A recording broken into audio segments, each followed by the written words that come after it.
everyone, this is Rachel. Thanks for clicking on my video. And I came in today, y'all, to talk about a story that I just recently heard about that I cannot get out of my head. It is the case of little 4-year-old Meleah Davis. Now, I don't know if you guys have heard about it. This occurred in Texas in the latter part of April, beginning of May. And y'all, after I heard about this story and read about the details of it, like I said, I cannot get this out of my head as a mom. I have so many questions and I just can't believe this story. But before I get started, giving you the details and giving my opinion on it, I just want to say this video is going to be very long because to get this story out, I need to go through the twists and turns that the story has taken. So it's going to take me a little bit to get through it.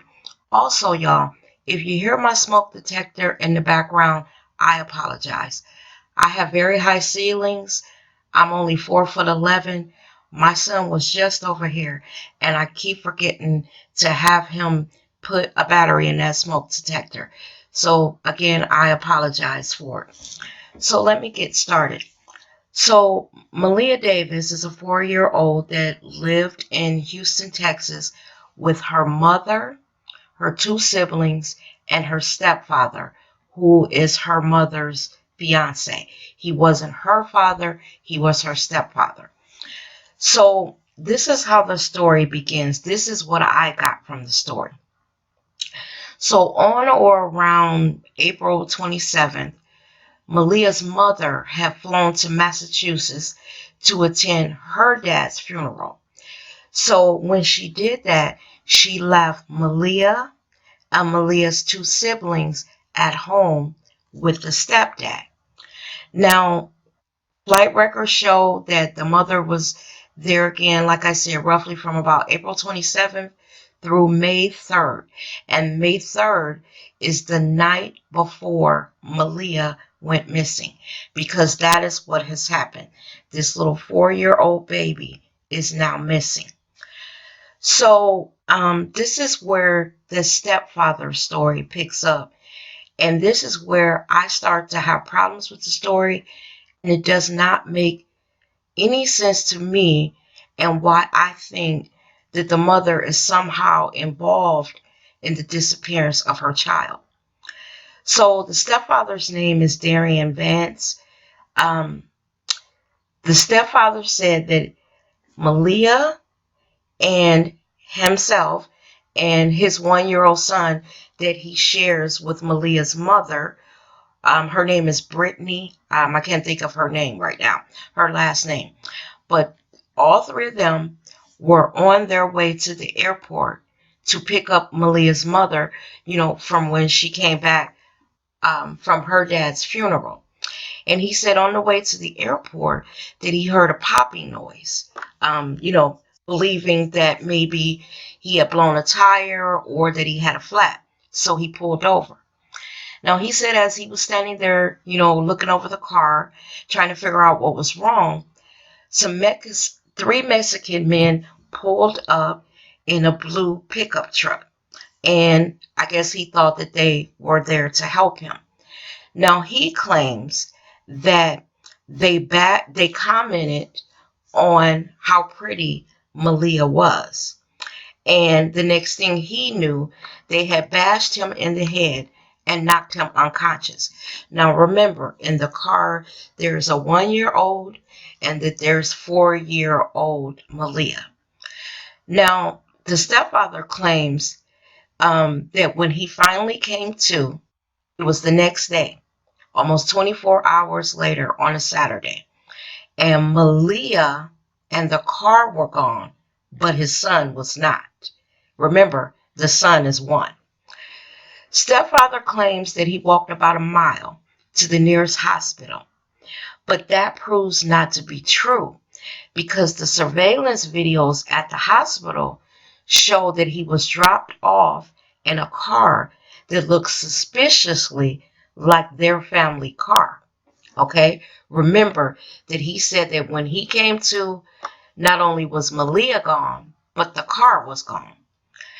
Now, before I go on, let me just backtrack a little bit so you guys will have a clear picture of this shit and what happened and why I believe that not only the stepfather is guilty, but I believe that the mother plays some type of role. And as the story unfolds, you will see why I say that and why I have questions. So I said I was going to backtrack a little bit. Surveillance video at the apartment where Meleah lives, the stepfather lives, and the other two siblings lives, shows the stepfather and Meleah going into the apartment that day, but Meleah never coming back out when he left. What the video shows is the stepfather coming out carrying a laundry basket with a black garbage bag in it. And I guess he takes that bag to his car and then he goes back into the apartment. Now, the next time he comes out, he is seen coming out of the apartment with cleaning supplies, including a big bottle of bleach. Now, I think about this time he had made phone contact with the mother, and I guess she was asking him what was going on at the house, and basically he was telling her that he was cleaning. Now, I don't know if this is the mother's story or if this is the story that he told the police or if it's the story that the mother told the police. So let me just get to the mom. The mom, again, her name is Brittany Bowers. Now, Meleah and her two brothers were removed from that home and placed with a relative in late 2018. I believe it was in October. And the reason why they were taken from the home is because there were allegations of physical abuse, of child abuse. And from what I'm understanding, just from some of the news casts that I watch from there in Houston, not only abuse from the stepfather, but from her own mother. So those kids were taken out of that house. Now, y'all, I'm going to start referring to this mother as this stupid ass bitch because when you start hearing all of the stuff that she actually witnessed going on in that home before her child came up missing, you will understand why I have questions and why I'm referring to her in that manner. This stupid ass mother talks about how when this stepfather would spank 4-year-old Meleah, how he would go too far, and how she and him had had several arguments about how bad those spankings were, how he would even leave bruises all over her little body. Now, you witnessed all this and you stayed with the man when you felt that his spankings slash beatings were too much on your 4-year-old. Y'all, a 4-year-old, if they misbehave, a couple pats, a few swats on the butt, that's about it. On their little butt, not all over their body where you're leaving bruises. But let me go on with the story. Another thing, she also says that she found that there were times when he was supposed to have dropped her daughter off at daycare. But instead of taking her to daycare, he took her back to the apartment with him. Now, here's the thing. I know how, like, in the morning, if you only have one car, your husband slash boyfriend or whatever will maybe take you to work and then he'll take the kids, one to where they need to go, maybe to school, and the other one to daycare. So that's understandable. But what she found out is that he wasn't doing that. He was taking her, like I said, back to the house with him. And my question is, why? If you're paying for daycare, why isn't that baby being dropped off at daycare? Now, fortunately, the reason why they know all of this is because one of the neighbors that lives in the complex that they live in had a video camera. So that video camera picked up all of these comings and going. And then after the mother, all this stuff has happened with Meleah, she's missing, and the rest of this story that I'm about to tell you. The mother also claimed that she suspected him of sexually abusing Meleah. Now remember, she leaves this 4-year-old with all those suspicions and goes away from April 27th to about May 3rd. First of all, why didn't you leave him? And then secondly, if you were dumb enough to stay and you saw him beating your child, leaving bruises on her, some of the bruises were so bad that I believe that she had to have surgery to repair some of them. And then you know that he's not taking her to daycare when you guys are paying for it. And you also think he's sexually abusing her, but you leave her with him for about 4 or 5 days and fly to another state. Y'all, make it make sense. Now, the mother and this stepfather, her fiance, they have since broken up. Now, she claims that they broke up.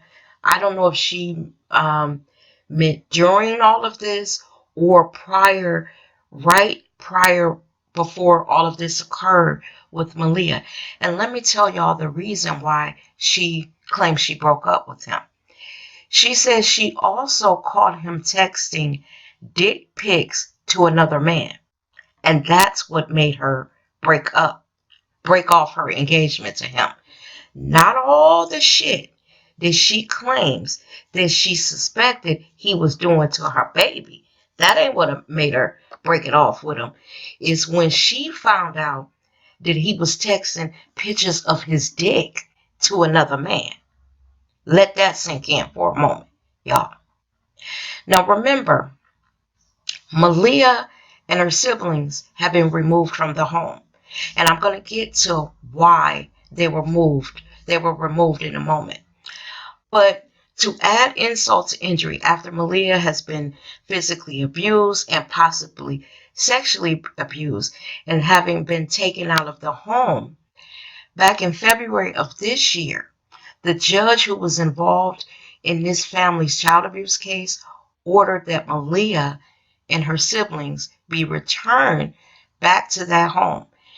And he ordered that Child Protective Services check in on that family at least once a month.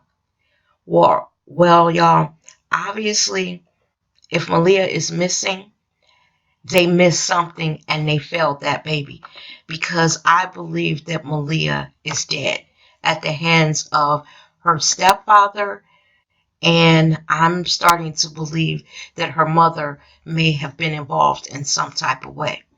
Now, y'all, let me give you a little background on Meleah's abuse history and what caused that judge to remove her from the home back in October. Y'all, Meleah has had to have several brain surgeries to repair damage that occurred to her from some quote unquote unknown place or some quote unquote unknown entity. Let that sink in. Her mama don't seem to know what happened to her. Now, Brittany Bowers, who is Meleah's mother, took her to the ER to complain that Meleah was lethargic, that she wasn't, playing and being her normal self. And she says that the ER basically examined her and sent her on her way. Now, a few weeks after that, she was back in the ER with Meleah, claiming that Meleah had fallen in the kitchen while she was eating and hit her head. Now, this time, Meleah allegedly had a gash in her head, I guess a big, nasty gash. Now, she claims that the ER repaired it, they did nothing, and they sent her on her way. 5 days after that, Meleah suffered a seizure, and the mother took her back to the hospital. Excuse me, y'all. And that's when she claimed she was told that Meleah had bleeding on the left side of her brain. Now the mother is trying to blame one of the hospitals that she took Meleah to of not doing the CT scan on those previous visits when she took her in. And the reason she gives for why they didn't is because they were black. Now, y'all, let me just stop here. Normally, I would be all for Meleah's mother because we know that there are times that they do not take care of us the way they take care of others. But y'all, let me tell you why I don't, in her case, quite believe everything that she's saying. Because remember, she knew that going on in her home, there was suspected child abuse.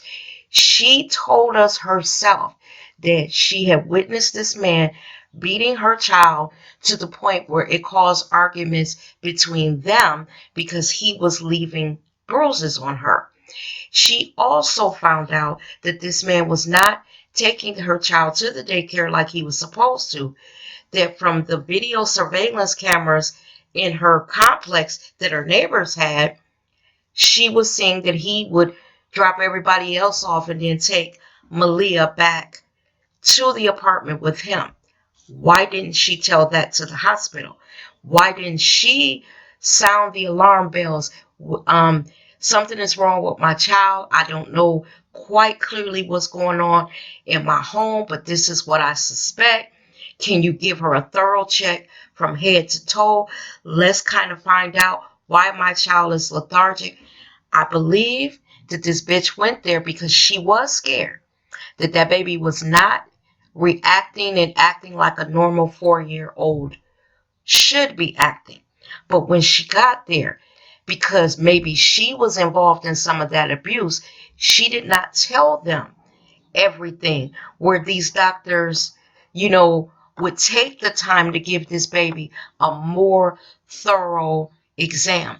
Because I know when my children were little and we would go into the ER for one reason or the other in the middle of the night, y'all, you're there hours with them checking everything and making sure the blood is right, making sure the urine is right, sending them to have this test done, sending them to have that test done. You can go in at, say, 10 o'clock in the evening when you got a child that small, and you may not leave till first thing in the morning. So I don't believe that she told them everything, and that's why they did not check the child more thoroughly. I believe she actually probably steered them away from what the issue actually was. Now, do I believe that these hospitals, because I think she took her to more than one, may have had suspicions? I believe that they probably did. But on this one, I'm not with her claiming that black thing, because it's convenient when we need it, and it's also convenient in a situation like this to cover why she didn't explain what was going on at her house. Now, about this time, I guess the hospitals were starting to, you know, figure something out. The mother denied all allegations that Meleah had been abused at home, and she says that the head injury that led to the allegations of the child abuse were only discovered after a series of subsequent visits to the hospital or ER.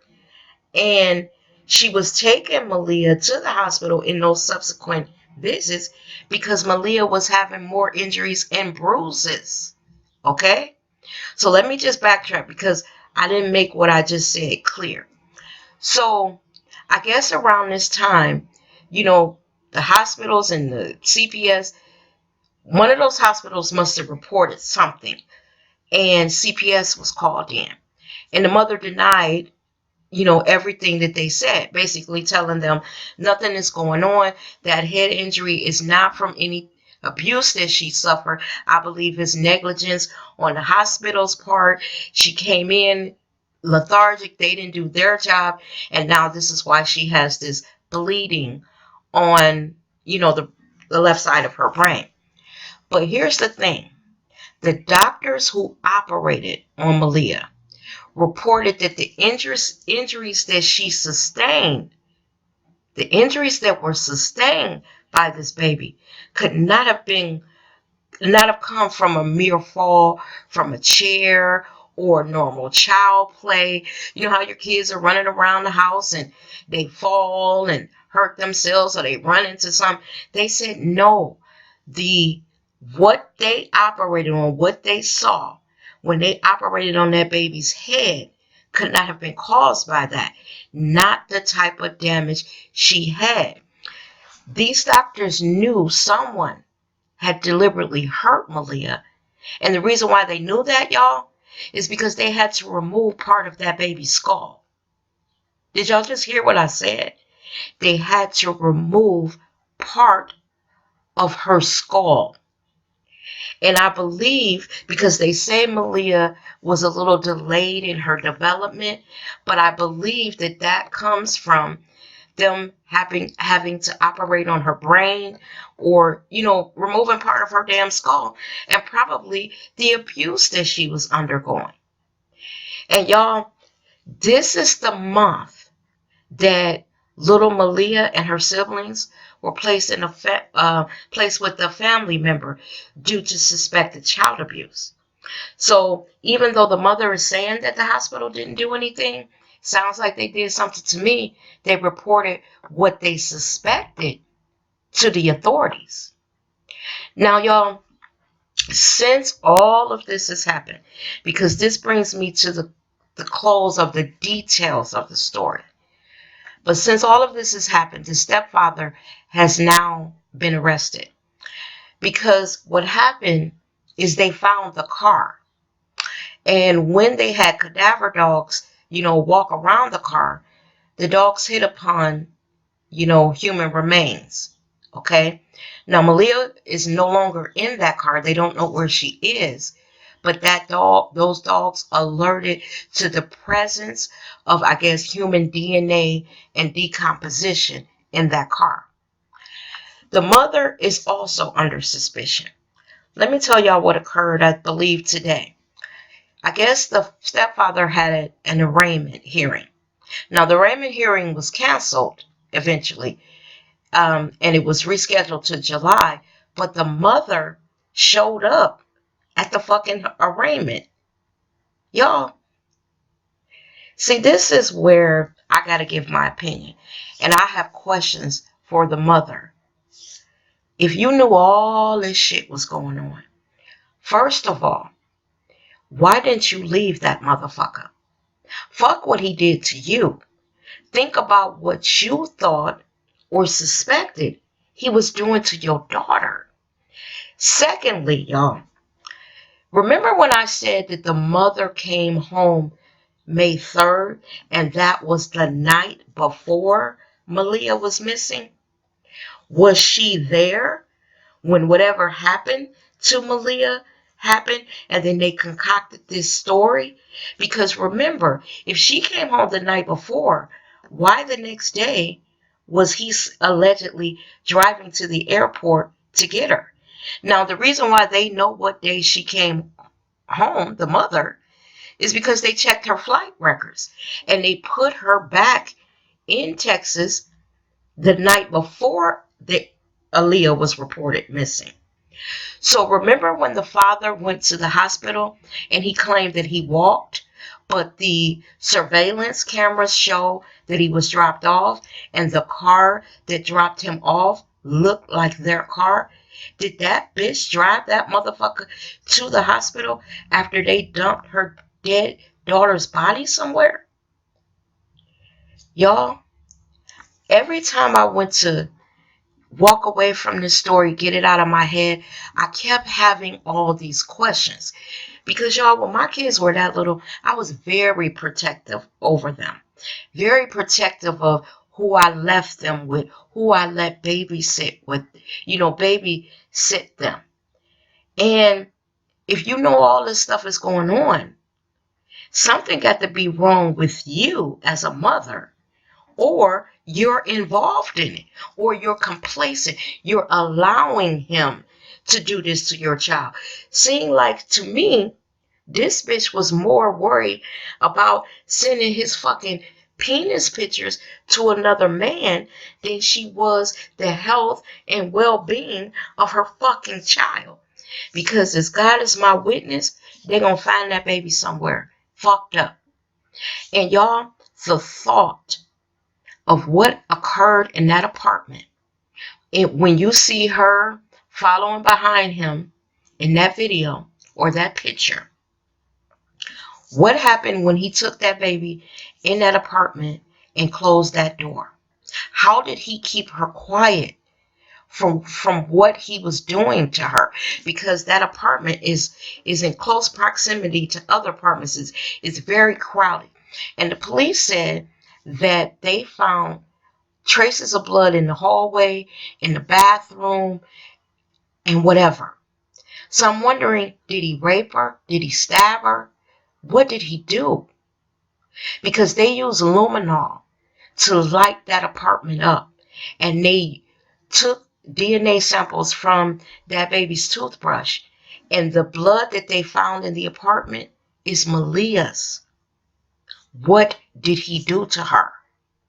And why is this bitch at an arraignment hearing if she's saying herself that the story that he's telling police doesn't make sense? Y'all, I'm 54 years old. So my days of having young kids of my own are gone. But I'm going to send an appeal out there to my younger sisters. And this is what it is. Watch who you bring in and around your young children. Pay attention to the way your children behave when you take them around people. If they seem afraid, you take your child with you and you sit them down and you question them why they're afraid. You ask them, why are they afraid? Don't let your baby be around any and everybody. And y'all, I'm not telling a young single woman who is not married or in a long-term committed relationship that she cannot date. But just remember this. Your child is not dating. Your child does not get a chance to give the okay to who you bring into their lives. So basically, they are at the mercy of your judgment. If you do not make the right judgment call, this is what could happen. We know that Meleah was being physically abused. Proof of it is several brain fucking surgeries. Proof of it is injuries and visits to the ER back and forth. This is why I think the mother has, if she did not participate in it, she is complicit. And I believe she's protecting him and shielding him. Y'all, let me tell you, if a motherfucker had fucked with one of my kids when they were younger, that precious age of 4, and when I look at this picture, these pictures of Meleah, she looks eerily similar to what my daughter did at that age. Those big, puffy afro puffs. I used to do my daughter's hair the same exact way. Those two big, bushy afro puffs. The thought of someone hurting one of my kids, I wouldn't be sitting here today talking to y'all, because either they would have been done fucked me up from trying to fuck them up, or I would have been in jail, y'all, for trying to fuck them up or having fucked them up. I don't know how this story is going to end. I know the stepfather, is going to jail because basically that baby's DNA and decomposition was found in that car. If nothing's wrong with her, why did those cadaver dogs hit upon it? But I also believe that there's some serious questions that her mama need to answer. And they say when she was at that arraignment hearing that the spectators outside that courtroom was fucking with her when she came in and out. They don't believe her story either. And y'all, I don't blame them because it does not make sense. Their stories are not meshing. Like I said, if she came home the night before, when did all this happen to Meleah? Where was she when all this was happening? Those are the questions I have, y'all. Now, this brings me to the end of the video. Let me know what y'all think. Have y'all heard about the story? Do you think the mother actually had something to do with it? Do you think she's protecting him? Or what exactly do you think is going on with this broad? You know, what is going on? And where do you think little Meleah is? I believe, y'all, that he took her somewhere and discarded her body in that black plastic bag. When he was walking out, his simple looking ass of that apartment with that laundry basket, with that black bag in there, that was Meleah, y'all, in that laundry basket. A rotten son of a bitch. And I hope when while he's in jail, they fuck the shit out of him and fuck him up. And y'all, another thing, this knot on his head, I believe that Maleah's mother busted him in the head to make the story more believable. I believe them two motherfuckers is in cahoots, and she knows where her baby is. And you know what, y'all? A lie never stays hidden. It always comes out. So we're going to know what happened eventually. We're going to know. But what I want y'all to do is, like I said, I believe Meleah is gone. But let's pray that God is there with her, comforting her, and she has forgotten whatever happened that took her away from us. That she did not, that trauma that she experienced before she left this world, that God wiped it from her memory. And with that, y'all, this is the end of the video. As always, thanks for watching, and I will catch you guys in the next one. Take care now. Kiss your babies. Hold them safe. Y'all, these kids are our future. They're the tomorrows.